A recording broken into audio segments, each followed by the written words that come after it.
Bora, time! E aí, turma? Como estamos? Espero, né, como sempre, que todos estejam muito bem, muito bem. Sejam todos muito bem-vindos, muito bem-vindas. Alô, nosso time de membros.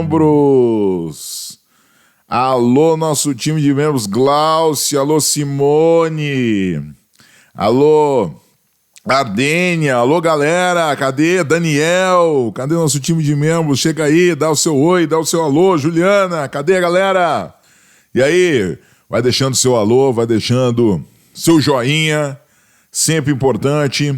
Aula 24, cara, chegamos à aula 24, olha que legal. Chegamos à aula 24. Temos mais uma aula, que é amanhã, domingo. Falando de ordem social, um dos temas que, para mim, tem presença certa na tua prova amanhã. Tem presença certa para mim amanhã na tua prova ordem social, porque a gente tem visto que eles têm buscado esses temas, essas discussões. Então a gente vai trabalhar vários temas amanhã bastante importantes, certo? Aqui já publiquei, mas é importante lembrar que a mentoria 4, então, não será hoje, dia 11, como ela estava marcada, e vai ser amanhã, depois da aula 25. Então, a mentoria 4 vai ser amanhã, depois da aula 25, exclusiva para os nossos membros do nível instância superior. Não é membro ainda do nosso clube, seja membro do nosso clube para participar do chat ao vivo, para participar com a gente, né, ao vivo aqui, comentando, participando, perguntando, certo? Junto com a gente. E a partir da próxima semana tem várias novidades ligadas a concursos no nosso clube de membros e também no canal. Tem bastante coisa que a gente vai falar sobre concurso, sobre jurisprudência do STF aqui no nosso canal. E toda a demanda que você que é membro tiver, busque aqui, mande mensagem para nós que a gente vai procurar resolver. Essa é a ideia, da gente fazer uma grande comunidade de estudos aqui e continuar mês a mês estudando, trabalhando, ordenando, organizando com vocês aqui para a gente cada vez mais melhorar. O que a gente vai oferecer? Claro, a gente vai trabalhar questões ligadas ao OAB, a gente vai trabalhar questões ligadas e discussões ligadas a concursos e as questões ligadas à prática profissional da advocacia, que são as áreas que eu atuo. Então essa é a ideia, a gente conseguir fazer cada vez mais essa comunidade crescer, essa comunidade se tornar forte, firme, para a gente, sem dúvida nenhuma, fazer um grande exercício aqui de crescimento e desenvolvimento aqui nos estudos. Beleza? Bora lá? Vamos começar então. Hoje nós vamos falar sobre direitos humanos e a temática é a gente falar um pouquinho sobre alguns temas gerais, mas que tem como foco os tratados do sistema ONU, os tratados de direitos humanos ligados ao sistema ONU. Tratados internacionais ligados ao sistema ONU que foram incorporados à legislação brasileira. Então a gente vai ter como foco exatamente esses tratados do sistema ONU ligados à estrutura da legislação, hoje incorporados à legislação brasileira, mas o foco vai ser exatamente esses tratados, essas discussões. Sejam muito bem-vindos os nossos membros aqui, galera chegando, certo? Deixe seu joinha, manda aí suas postagens, bora lá para a gente começar a estudar. Olha só. Vamos começar aqui. Primeira questão de número 1, vai trazer o seguinte para vocês. Peguei minha caneta aqui e ela traz o seguinte. Ó. Você está trabalhando como advogado para um grupo de estudantes universitários com deficiência visual. Eles relataram ter muita dificuldade para estudar, pois há pouquíssima disponibilidade de obras científicas com exemplar em formato acessível. Para preparar sua atuação, no caso, você recorreu ao Tratado de Marrakech para facilitar o acesso a obras publicadas a pessoas cegas com deficiência visual ou com outras dificuldades para ter acesso ao texto impresso. Como ponto de partida do seu caso, exemplar em formato acessível, segundo o Tratado de Marrakech, deve ser entendido como. Então aqui nós temos a pergunta: o que seria um exemplar de formato acessível, segundo o Tratado de Marrakech? O Tratado de Marrakech é um tratado importante, é o Tratado 9522 de 2018, Tratado 9522, o Decreto 9522 de 2018. E por que ele é importante? Ele é importante porque ele é o terceiro Tratado Internacional de Direitos Humanos que o Brasil incorporou com força de emenda. Então ele é um tratado incorporado à legislação brasileira com força de emenda constitucional. Então ele tem esse destaque, ele tem esse ponto. É um tratado que fala sobre direitos humanos, que fala sobre a questão de acesso a obras publicadas para pessoas cegas ou com deficiência visual. Então ele tem todo um elemento, todo um tratamento importante que ele estabelece, que ele constrói aqui para nós, que é bastante necessário, que é bastante imperioso até da gente poder destacar, né? E a gente tem aqui como elemento central, né, como elemento principal. Então vamos lá, vamos dar uma olhadinha aqui no que a gente tem, no que a gente pode dispor, no que a gente pode construir aqui. Ó, Tratado de Marrakech deve ser entendido como, né, para a questão do exemplar em formato acessível. Bom, o conceito, o gabarito, é letra C, se eu não estou enganado, né? Reprodução de uma obra de uma maneira ou forma alternativa que dê aos beneficiários acesso à obra, inclusive para permitir que a pessoa tenha acesso de maneira tão prática e cômoda como uma pessoa sem deficiência visual ou sem outras dificuldades para ter acesso ao texto impresso. A gente até fez, eu acho que essa questão, se eu não estou enganado, a gente fez essa questão em outra aula. Mas é interessante a gente retomar, porque aqui foi perguntado questões de domínio dos tratados. Aí nós temos algumas dificuldades, mas eu queria trazer novamente o Tratado de Marrakech, porque ele traz essa questão discutida, né, em um tratado de direitos humanos com força de emenda, tá? Letra A, ó. A disponibilização da obra em sistema de escrita e leitura tátil baseada em símbolos e em relevo, conhecido como método Braille. Tal disponibilização deve se dar em centros governamentais. Essa limitação dos acessos, né, a locais tira essa ideia da acessibilidade. Quando a gente está falando de acessibilidade, a gente está falando de ASA. A de acesso, S de seguro, A de autônomo. Então, quanto mais a gente conseguir propiciar acesso seguro e autônomo à leitura, é melhor. Acesso seguro e autônomo à reprodução de obras, melhor. Então a letra C traz, ó, reprodução de uma obra de uma maneira ou forma alternativa que dê aos beneficiários acesso à obra, inclusive para permitir que pessoas tenham acesso de maneira tão prática e cômoda como uma pessoa sem deficiência, ou seja, que a pessoa tenha a obra em mãos, por exemplo, né? Sem outras dificuldades para ter acesso ao texto impresso. Então, centralizar a disponibilização desses livros em centros governamentais ou não governamentais ofende essa ideia de acesso, de acessibilidade, né? Que é a ideia do acesso seguro e autônomo. B. Venda ou reprodução de obras literárias, artísticas ou científicas por preço no mínimo 30% do mercado destinado exclusivamente às pessoas com deficiência visual.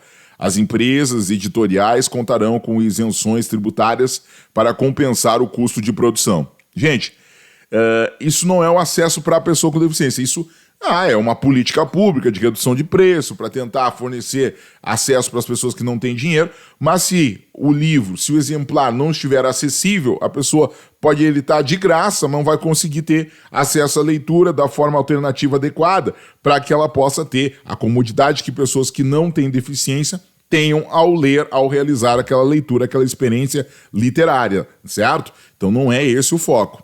E letra D, exemplar disponível para pessoas com deficiência visual em bibliotecas que tenham ledores disponíveis durante todo o seu horário de funcionamento. Até interessante, mas não é um conceito que a gente possa dizer que é um exemplar em formato acessível. Exemplar em formato acessível é uma reprodução de uma obra de uma maneira ou de uma forma que seja realmente acessível para a pessoa, seja tão prático, tão cômodo, que a pessoa não tenha que depender de outras, né? Aqui nós temos os ledores, certo? Ou seja, os ledores, eu preciso depender da disponibilidade daqueles ledores. Então, nós não temos aqui, como a gente consegue ver, uma acessibilidade. Não há uma acessibilidade aqui, certo? Para a gente ver isso, para a gente poder ordenar isso, para a gente poder organizar isso.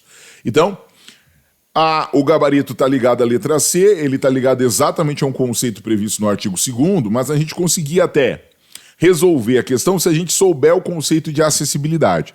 O conceito de acessibilidade trabalha com a ideia do ASA, ó. Eu tô com o mouse, tá, gente? Por isso que não vai sair bonita a letra. Não, minha letra não é bonita mesmo, mas fica melhorzinho se eu não tivesse com o mouse, se eu tivesse com a caneta. Mas ASA, né? acesso seguro e autônomo. Lembra que a acessibilidade é isso? Porque ajuda, porque algo tem que ser acessível, tá? Então a pessoa tem que acessar de forma segura e de forma autônoma. Não ficar dependendo de outras, ficar dependendo de ir em algum lugar, não. Ela querendo acessar, ela poderá acessar de forma segura e autônoma. Então um exemplar de formato acessível precisa compreender o conceito de acessibilidade. E a compreensão de acessibilidade é exemplar de formato acessível, segundo o Tratado de Marrakech, constante no Decreto 9522 de 8 de outubro de 2018, diz assim: significa a reprodução de uma obra de uma maneira ou forma alternativa que dê aos beneficiários acesso à obra, inclusive para permitir que a pessoa tenha acesso de maneira tão prática e cômoda como uma pessoa sem deficiência visual ou sem outras dificuldades, para ter acesso ao texto impresso. O exemplar em formato acessível é utilizado exclusivamente por beneficiários e deve respeitar a integridade da obra original, levando em devida consideração as alterações necessárias para tornar a obra acessível no formato alternativo e as necessidades de acessibilidade dos beneficiários. Então aqui está o exemplar em formato acessível, artigo 2º, a linha B do Tratado de Marrakech, lá constante no Decreto 9522 de 2018, aqui no Brasil. Tratado de Marrakech que tem força de emenda. Tratado de Marrakech que no Brasil tem força de emenda constitucional, porque é um dos tratados que foi incorporado à nossa legislação com força de emenda constitucional. Então esse é o papel também do Tratado de Marrakech, a gente tem esse ponto, a gente tem essa discussão. Beleza? Vamos lá? Acertaram esse? Esse era mais chatinho, porque eles precisavam dominar um texto bem específico de um tratado. Então trazia essas dificuldades, e é importante, às vezes, que a gente tenha essas dificuldades para a gente entender que, às vezes, a prova pode trazer alguma dificuldade em algumas questões das nossas disciplinas, e tá tudo bem. A gente está buscando gabaritar, mas o fato da gente aumentar o nosso nível, ou seja, eu não acertava nenhuma questão de direitos humanos, agora estou acertando uma, é muito melhor do que não acertar nenhuma. Eu não acertava nenhuma de direito internacional, agora estou acertando uma, é muito melhor do que não acertar nenhuma. Eu não acertava nenhuma questão de direito ambiental, agora estou acertando uma, é muito melhor do que não acertar nenhuma. Eu não acertava nenhuma questão de direito constitucional, agora eu estou acertando duas. Tá? Não tá tão bom. Aqui a gente está buscando fazer 80% dos nossos acertos. Certo? Esse é o objetivo. Nosso objetivo é gabaritar. Mas vejam, não estava acertando nada. E agora eu estou acertando das 12, eu não fazia nenhuma quase. Ou uma, duas, e agora eu estou fazendo 5, eu estou fazendo 6.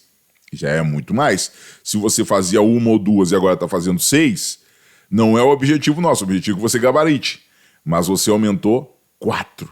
Você aumentou em 200%, em 2 vezes o seu nível nessas disciplinas.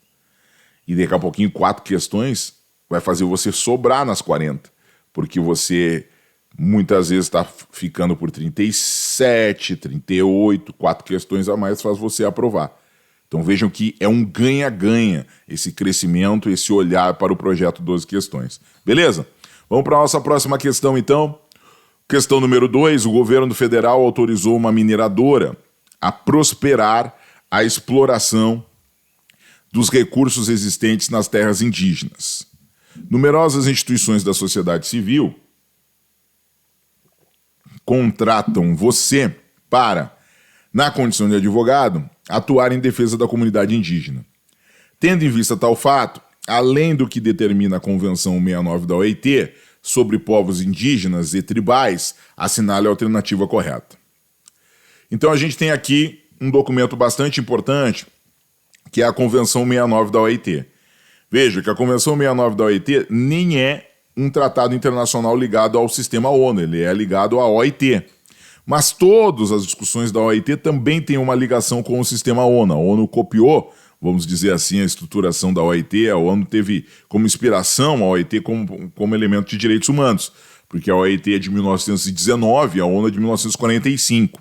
Então a OIT, a Organização Internacional do Trabalho, é o que a gente chama, inclusive, de precedente da internacionalização dos direitos humanos. E aqui é uma discussão que não está só na Convenção 69 da OIT, é uma discussão que a gente encontra, inclusive, na nossa Constituição, que é a questão da proteção indígena, dos povos tribais, entre outras possibilidades. E aí a pergunta é o seguinte, ó, tendo em vista tal fato, além do que determina a Convenção 69 da OIT sobre povos indígenas e tribais, assinale a afirmativa correta. Então, o governo federal autorizou uma mineradora a explorar recursos minerais, né, existentes nas terras indígenas. E aí numerosas instituições procuraram você na condição de advogado para atuar em defesa da comunidade indígena. Pode, não pode explorar? Como é que faz isso? Como é que resolve isso? Vamos lá. Bom, letra A. O governo deverá estabelecer ou manter procedimentos com vistas a consultar os povos indígenas interessados, a fim de determinar se os interesses desses povos seriam prejudicados e em que medida, antes de empreender ou autorizar qualquer programa de prospecção ou exploração de recursos existentes em suas terras. Bom, nós temos duas possibilidades de terras indígenas, né? Aquelas terras indígenas que são dos povos indígenas, ou aquelas terras indígenas que são do ente federado, né?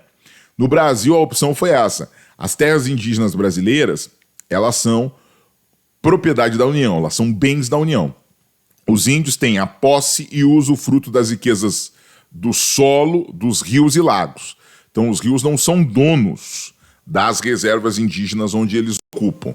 Os índios, eles não são donos das reservas indígenas onde eles ocupam. Eles têm a posse definitiva e o usufruto das riquezas dos rios, dos lagos e do solo. Do subsolo, não. Até porque o subsolo vai trazer os recursos minerais. E a propriedade dos recursos minerais também é da União. Também os recursos hídricos, né? O potencial hidráulico, por exemplo, instalar uma hidrelétrica porque aquele rio tem um potencial hidráulico. Esses potenciais hidráulicos são da União, mesmo o rio sendo estadual. São da União, certo? Então, é importante a gente entender isso. Então eu tenho a reserva indígena, os índios não são donos do subsolo, não têm o usufruto do subsolo, eles têm o usufruto do solo. E a propriedade do subsolo é diferente do solo. Ordem econômica e financeira, lá na Constituição que a gente estudou. Propriedade do solo é diferente da propriedade do subsolo. Encontrei petróleo na minha casa. Sou dono daquele petróleo? Não sou, porque eu sou dono do solo. O subsolo é da União, os recursos minerais que estão ali são da União. Mas eu, como proprietário, terei direito ao resultado da lavra, os royalties, certo? Então vamos lá, o governo, letra A, o governo deverá estabelecer ou manter procedimentos com vista a consultar os povos indígenas interessados, a fim de determinar se os interesses desses povos seriam prejudicados e em que medida, antes de empreender ou autorizar qualquer programa de prospecção ou exploração dos recursos existentes em suas terras? Olha, sim, tá certo isso, o governo teria que fazer isso, ouvir a comunidade indígena antes para saber sua opinião, sua posição, né, antes de autorizar, certo, a prospecção, antes de empreender numa área indígena, certo? Letra B. Tá certo, vamos olhar as demais. Letra B. A prospecção e a exploração dos recursos naturais em terras indígenas pode ocorrer independentemente da autorização e da participação dos povos indígenas nesse processo, desde que haja uma indenização por eventuais danos causados em decorrência dessa exploração. Não. Tanto a Constituição quanto a Convenção 69 da OIT, certo, requer a participação da população indígena no processo. Tanto a Constituição quanto a OIT prevêem que a população indígena seja ouvida nesse processo, se ouça a população indígena para se resolver, para se entender se é possível autorizar ou não a exploração de recursos econômicos, como minerais, como recursos minerais naquelas terras, certo? C. A prospecção e exploração de riquezas naturais em terras indígenas pode ocorrer mesmo sem a participação e consentimento dos povos indígenas afetados. No entanto, esses povos têm o direito de receber metade do valor obtido como lucro líquido resultante dessa exploração. A prospecção e a exploração das riquezas naturais em terras indígenas pode ocorrer mesmo sem o consentimento. Mesmo sem o consentimento ela pode, mas sem a participação não. A população indígena tem que ser ouvida. A posição dela não é definitiva. Quem vai decidir ao final, no Brasil, é o Congresso. Vocês vão ver isso, está lá no artigo 231. No Brasil, é o Congresso que vai decidir isso, certo? Mas eu preciso ouvir a população indígena interessada, certo, nisso, certo? Além disso, esses povos têm o direito de receber royalties. Os indígenas têm direito de receber royalties e não metade do valor obtido do lucro líquido, não.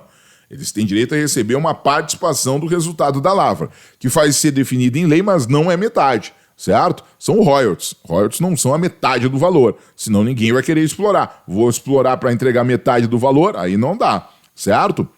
Então, C está errado. E letra D, de dado, traz o seguinte: se a propriedade dos minérios ou dos recursos do subsolo existentes na terra indígena pertencerem ao Estado, o governo não está juridicamente obrigado a consultar os povos interessados. Por exemplo, é o caso do Brasil. A propriedade dos minérios e dos recursos do subsolo existentes nas terras indígenas pertence ao Estado. É o caso brasileiro. A propriedade é do Estado, tá? O governo não está juridicamente obrigado a consultar os povos interessados. Está errado, porque a nossa Constituição manda consultar os povos interessados. A Convenção da OIT manda consultar os povos interessados. Nesse caso, estaria apenas a mobilização política como estratégia de convencimento. Não. Nesse caso, restaria apenas a mobilização política como estratégia de convencimento. Não.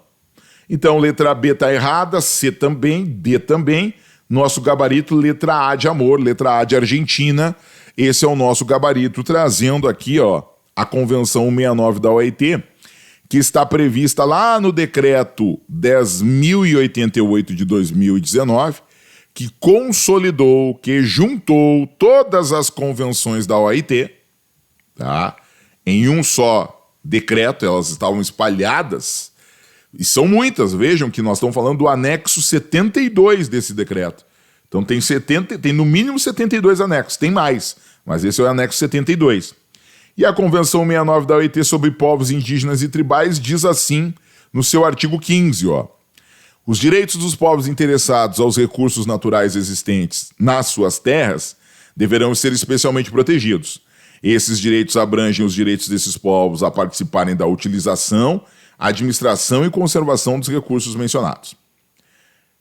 Parágrafo 2º do artigo 15 diz assim: em caso de pertencer ao Estado a propriedade dos minérios ou dos recursos do subsolo, ou de ter direito sobre outros recursos existentes nas terras, como é o caso do Brasil, por exemplo, os governos deverão estabelecer ou manter procedimentos com vistas a consultar os povos interessados, a fim de se determinar se os interesses desses povos seriam prejudicados e em que medida antes de se empreender ou autorizar qualquer programa de prospecção ou exploração dos recursos existentes em suas terras. Então a gente consegue ver aqui, observar aqui o artigo 15, parágrafo 2º e resolver esse problema já, porque ele traz exatamente o que está previsto ali na letra A, tá? Artigo 15, parágrafo 2º da Convenção da OIT. Ainda falando de questões indígenas, é importante a gente tratar. As terras tradicionalmente ocupadas pelas populações indígenas são da União, artigo 20, inciso 11. Lá, quanto às regras da proteção da população indígena prevista no artigo 231, nós temos dois tópicos que a gente tem que destacar. O 231 caput vai dizer, são reconhecidos aos índios sua organização social, seus costumes, línguas, crenças, tradições e os direitos originários sobre as terras que tradicionalmente ocupam, competindo à União demarcá-las, proteger e fazer respeitar todos os seus bens. Inclusive, nós tivemos interpretação do Supremo Tribunal Federal rejeitando a tese do marco temporal, né? Ou seja, os indígenas podem ter sido retirados daquela área que eles sempre ocuparam. Não estavam lá em 88, mas sempre ocuparam aquela terra. Em 88, em 89, em 90, foram retirados 10 anos daquele lugar. Mas a terra é deles. Ali estavam suas populações. Muitos indígenas montam, né, seus locais de habitação, certo? Vão trocando, de acordo com os suprimentos que as regiões têm dentro de uma reserva. Não ficam sempre no mesmo lugar. Vão trocando, né, ali os seus locais. Então, essa é uma questão que fragilizava a ideia do marco temporal. E o Supremo entendeu que a tese do marco temporal não é adequada para a demarcação de terras indígenas. Bom, o parágrafo 2º do 231 vai dizer o seguinte, as terras tradicionalmente ocupadas pelos índios destinam-se à sua posse permanente cabendo-lhes o usufruto exclusivo das riquezas do solo, dos rios e dos lagos nelas existentes. Então não falou de subsolo, até porque ele é propriedade da União, o subsolo. O aproveitamento de recursos hídricos, incluídos os potenciais energéticos, a pesquisa e a lavra de riquezas minerais em terras indígenas só podem ser efetivados, olha aqui, ó, só posso ter essa exploração autorizada, efetivada, com autorização do Congresso Nacional. Então é o Congresso Nacional que tem que autorizar o aproveitamento de recurso hídrico em terra indígena, a lavra de recursos minerais em terra indígena, ouvidas as comunidades afetadas. Então o Congresso é que autoriza, mas ele tem que ouvir, nesse processo de autorização, ele tem que ouvir a comunidade indígena afetada, ficando assegurado a participação nos resultados da lavra, na forma da lei, ou seja, ficando assegurado à comunidade indígena os royalties, certo? Daquele resultado. Então vai ter ganhos ali econômicos, os indígenas vão receber uma participação. E parágrafo 4º do 231 vai dizer que as terras de que tratam esse artigo, as terras indígenas, as reservas tradicionalmente ocupadas pelos indígenas, são inalienáveis, ou seja, não podem ser objeto de venda pelos indígenas, e nem o que tem dentro delas. São indisponíveis, eles não podem dispor, negociar, e os direitos sobre elas são imprescritíveis. Não adianta alguém ir lá, mas eu tenho uma fazenda aqui há 30 anos. Mas essa fazenda está em área indígena, certo? Não tem como fazer o uso capião dessa área. Essa área não cabe o uso capião, certo? É uma área imprescritível, certo? É uma área imprescritível. Mas, professor, ele estava lá naquela área, etc. Gente, tem que ver o processo de legalização. Será que foi adequado, foi correta a legalização desse imóvel? Porque esse é um ponto, né? Muitas vezes se faz a invasão de áreas, se legaliza, né, entre aspas, e tenta depois se estabelecer um uso capião. Mas a gente tem que lembrar que podem ser terras devolutas que vão se tornar reservas indígenas e que não são também objeto, né, de uso capião, porque são do poder público, certo? Aquelas terras que não há uma propriedade de alguém, mas estão ali aquela comunidade indígena, ou sempre esteve, ou ali se manteve aquela comunidade indígena, né, como a gente tem. Então, esses são pontos interessantes, e o mais importante é a gente não politizar isso, a gente levar para as discussões que podem ser objeto de pergunta na prova.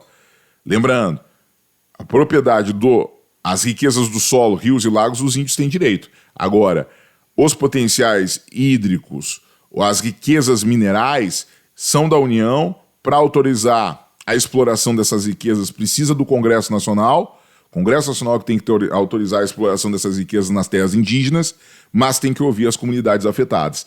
E as comunidades terão direito à participação, né, no resultado da lavra. Esse, então, é o olhar quanto à questão da propriedade das áreas indígenas, das reservas indígenas e de todos os elementos que decorrem disso. Beleza? Ok? Tranquilo? Vamos adiante? Vamos lá. Seguindo aqui, eu vou para uma questão número 3, que não traz uma discussão de tratado internacional, mas ela traz uma discussão que eu queria trazer para vocês, que é uma questão de uma aposta, que é a questão do tratamento de gênero, aquele cuidado ali, mas a questão envolvendo homem e mulher. Olha só. Essa é essa discussão aqui que eu queria trazer para vocês. Espera aí. Agora sim. Não estava aparecendo para mim. Você, como advogado, questão número 3. Você, como advogado, representa um fórum de organizações não governamentais que atua na defesa da cidadania plena para as mulheres. Segundo informações do Tribunal Superior Eleitoral, TSE, existe, para a próxima eleição, um percentual bastante reduzido de candidatas à Câmara dos Deputados, na maioria esmagadora dos partidos políticos. Sabendo que isso é a expressão de uma cultura machista, em que os partidos não estimulam a candidatura de mulheres, cabe a você explicar às organizações do fórum que representa que a legislação brasileira determina que, letra A, todos os partidos e coligações devem reservar ao menos 50% de suas vagas para candidaturas parlamentares para mulheres, sendo que desse percentual, 30% deve ser destinado a mulheres negras. Não existe essa previsão, seria uma previsão interessante, mas não existe essa previsão. Essa pergunta pode ser uma pergunta de direito eleitoral, além de ser uma pergunta de direitos humanos, além de ser uma pergunta que pode ser inconstitucional, ela pode ser uma pergunta de direito eleitoral. Então ela pode ser uma pergunta de 3 áreas diferentes. Então a banca já perguntou isso e eles podem reutilizar essa discussão, certo? Nessa circunstância. Era uma das apostas que eu tinha aqui para interligar algumas temáticas. Letra B. Cada partido ou coligação deverá reservar das vagas para as candidaturas parlamentares que podem ser preenchidas pelos partidos políticos o mínimo de 30 e o máximo de 70 para candidaturas de cada sexo. Essa é a previsão atual, tá? A previsão atual é o seguinte, ó. Eu, para ter candidatos parlamentares, eu preciso ter. Se eu tenho direito a 51 vagas para candidatos, então eu tenho 51 candidatos que eu posso preencher. Essas 51 vagas, elas só podem ser preenchidas se forem 70% para um sexo, 30% para outro. Se passar 75% de um, 30% do outro, não vai. Então eu vou ter que retirar um número de candidatos desses que excede aos 70% para nivelar os 30% dos candidatos lá que estão.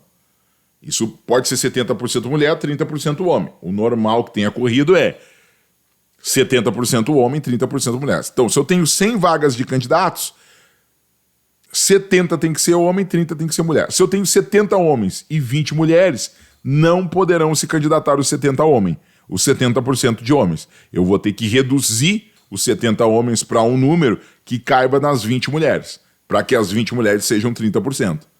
Então aqui ficou algo interessante, porque para que a gente tenha a candidatura, o número de candidatura máxima para homens, que é 70, vamos dizer assim, para homens ou mulheres, é necessário ter, no mínimo, 30% do outro sexo, do outro gênero. Então, esse é um ponto interessante que se estabeleceu. É uma previsão agora da lei de eleições, tá? A lei de eleições traz essa previsão. Aonde está essa previsão? Está aqui, ó, artigo 10 da lei das eleições, da lei 9.504 de 97, diz assim, ó: cada partido poderá registrar candidatos para a Câmara dos Deputados, Câmara Legislativa, Assembleia Legislativa e as câmaras municipais, no total de até 100% do número de lugares a preencher, mais um. Então, se eu tenho uma Câmara municipal com 21 membros, então eu posso botar 21 candidatos mais um, 22. Tá? Então, ó, no total de até 100% do número de lugares a preencher. Então, são quantos lugares que eu tenho para preencher? 21 lugares. Se eu tenho 21 lugares para preencher, eu posso botar 21 candidatos mais um, 22. Agora, desses 22, 70% deles tem que ser de um sexo, né? E 30% de outro. Tem que ser. Ah, mas eu consegui 70% de homem, 30% de mulher eu não consegui. Então, reduz o número de homens para um número proporcional a mulheres que você conseguiu. Eu consegui só 3 mulheres. Bom, 3 mulheres, certo? É 10% de 22. Né? Nem isso. É 15% de 22, pouquinho menos. Tá? Então, 3 mulheres. Se eu tenho só 3 mulheres, eu não vou poder botar 19 homens. 19 homens e 3 mulheres, das 22 vagas que tem. Da Câmara, que tem 22 cargos, 22 vagas. Então, 22, a Câmara é composta por 21 membros. Coloco mais um, tenho 22 vagas para colocar candidatos. Então, eu posso colocar, né, 22 vagas, 2,2, eu tenho que botar 7 mulheres. 7 mulheres, certo? E eu tenho que botar o resto de homens, por exemplo. Eu tenho que botar, para dar 70-30, eu tenho que botar 7 mulheres, certo? E tenho que botar 15 homens. Beleza, vai dar a proporção. Não tenho 3 mulheres. Bom, a proporção que vai dar, se você tem 3 mulheres, eu vou ter que botar 7 homens para dar 70-30. Então vai reduzir bastante a vaga dos homens.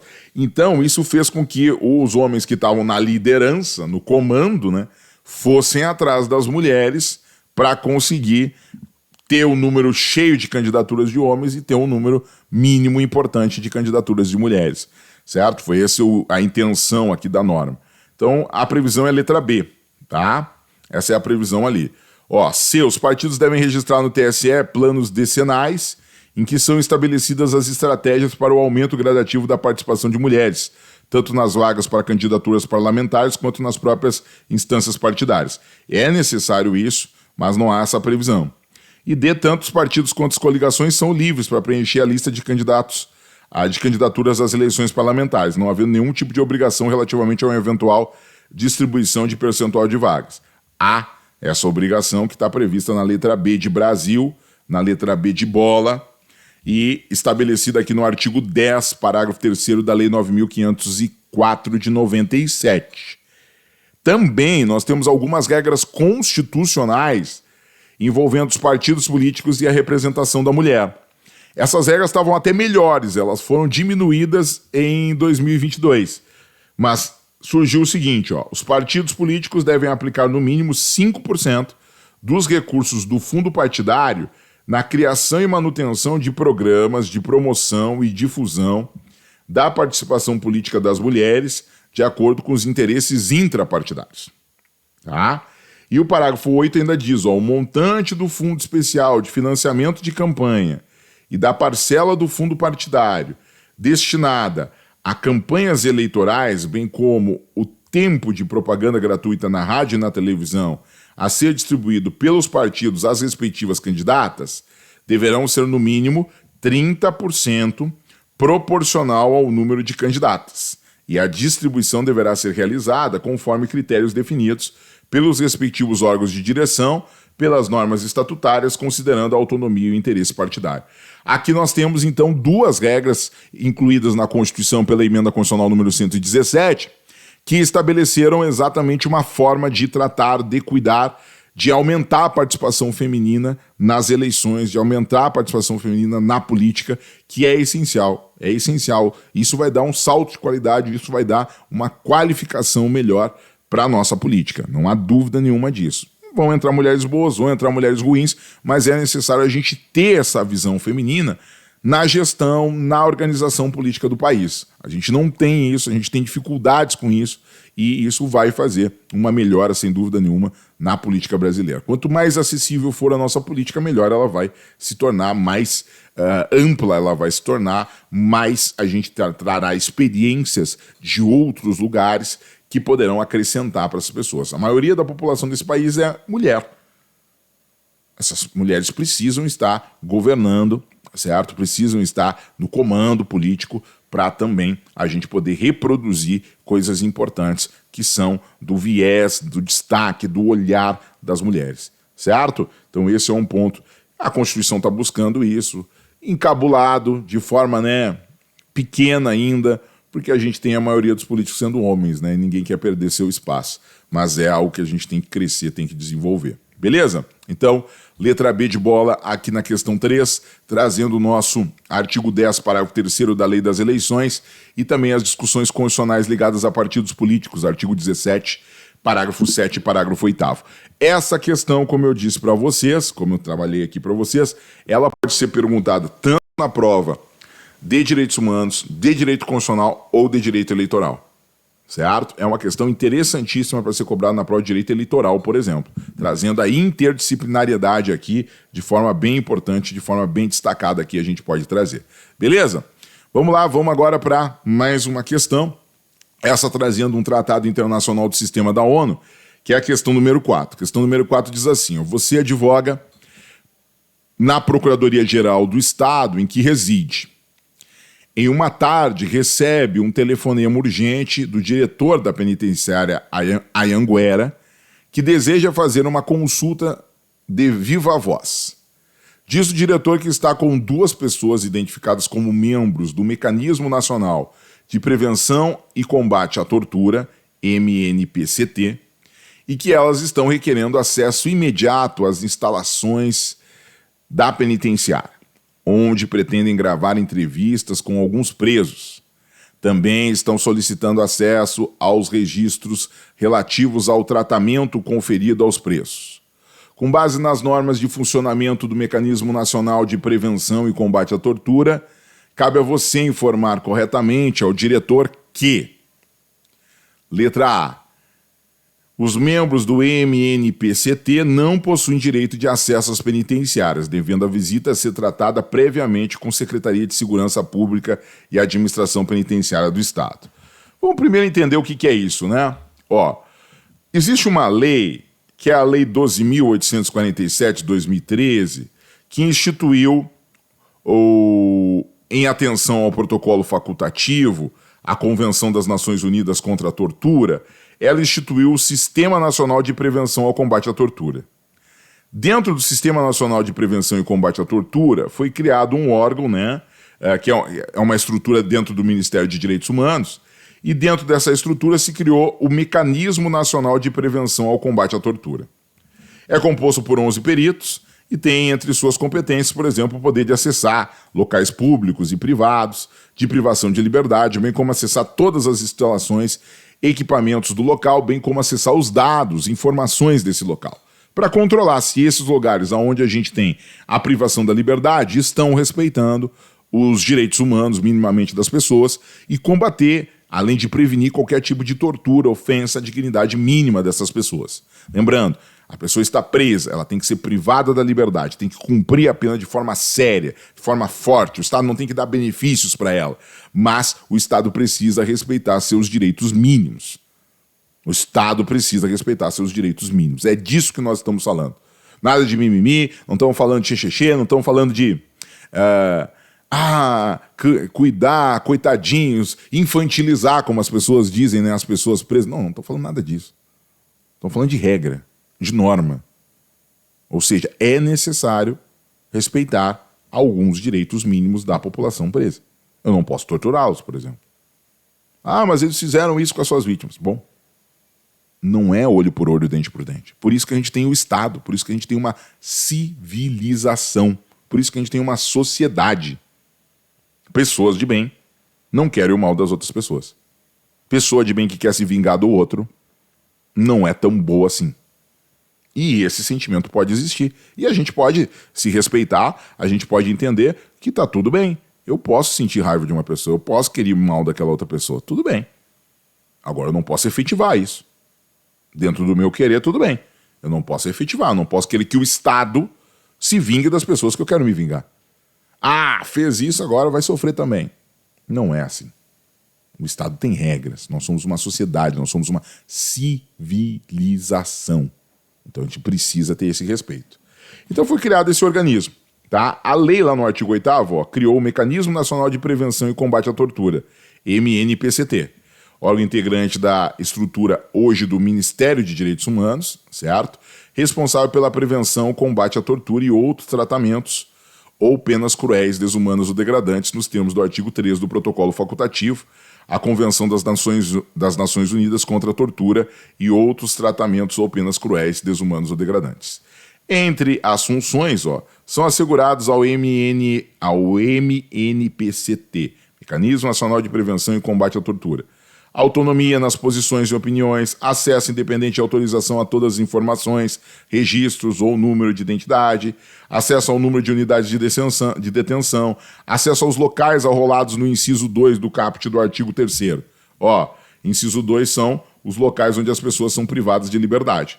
Prisões, detenções, né, instituições socioeducativas, certo? Ou seja, todos os lugares onde as pessoas são privadas de liberdade é concedido ao MNPCT acesso. Então é um órgão para realmente poder fiscalizar como está sendo, né, cumprida a pena de privação da liberdade no país e principalmente combater qualquer tipo de tortura no nosso país. Certo? Então essa é a função. Vamos olhar. Os membros do MNPCT não possuem direito de acesso às penitenciárias? Está errado, porque eles possuem. Tá? Tem acesso, não precisa, né, a qualquer tempo. Então podem chegar de surpresa como chegaram lá. B. Tanto acesso à penitenciária quanto acesso a registros relativos ao tratamento conferido aos presos depende de autorização judiciária expedida pelo juiz da vara de execução. Não. Os membros do MNPCT têm direito a acessar isso, cobrando isso, por exemplo, do diretor da unidade quando forem lá visitar, por exemplo. C. O acesso dos membros do MNPCT às instalações penitenciárias deve ser liberado, mas a gravação de entrevistas e o acesso a registros relativos a tratamento conferido aos presos deve ser negado. Errado, olha aqui, ó. Acesso ao número de unidades, execução, acesso independente de autorização a todas as informações de detenção, tratamento. O artigo 10 dessa lei ainda fala de gravação, tá? Poder gravar entrevistas com os presos. Também está previsto no artigo 10, tá bom? Então, é possível sim. E o D, eu digo, acesso às instalações de penitenciária aos membros do MNPCT deve ser liberado, bem como fornecidos os registros solicitados e permitida a gravação das entrevistas com presos. Exatamente o que está previsto lá no artigo 10, letra D de dado, D de Dinamarca, trazendo aqui o nosso gabarito, trazendo aqui as regras do artigo 10, né? Que traz... Ali eu não coloquei todos os incisos do artigo 10 aqui, mas se a gente pegar todos os incisos do artigo 10, eu tirei aqui a lei, não estou com a lei aqui agora, vocês vão ver que vai ter também um acesso à gravação, certo? Poder entrevistar os presos com as gravações devidas. Portanto, esse é o nosso gabarito. Letra D de dado, D de Dinamarca, esse é o nosso gabarito. Certo, gente? Beleza? Fechou, então?